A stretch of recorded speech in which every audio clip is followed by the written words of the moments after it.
Welcome. In front of me is a Xiaomi 12T, and today I'll show you how you can enable and set up your Do Not Disturb mode.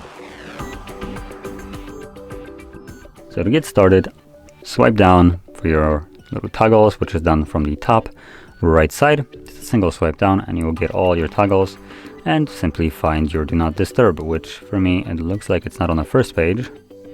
No, it's on the second page right over here. So it's labeled D and D.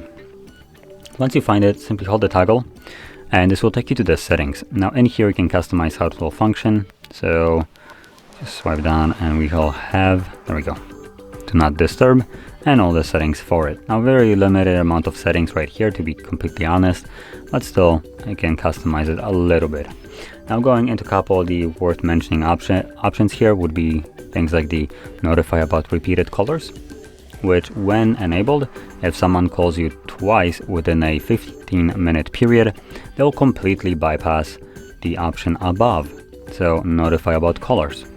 And here you can choose if you can select who can call you. So you have anyone, which defeats the purpose, contacts only, favorites, or no one. No one is the one that is set by default.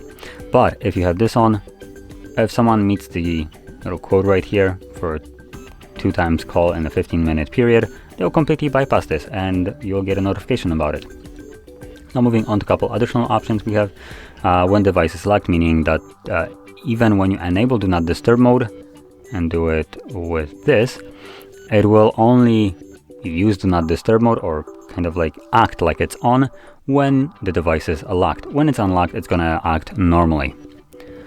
And then schedule turn on time, so you can set up a schedule right here. You can select days of the week, start and end time, or well, start and end, the other way around.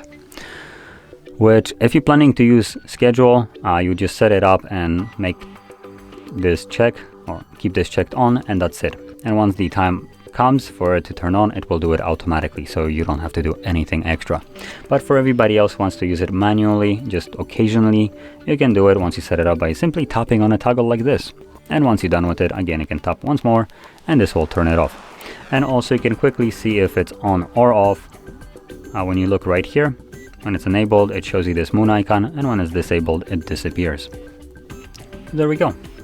So anyway, if you found this video helpful, don't forget to hit like, subscribe, and thanks for watching.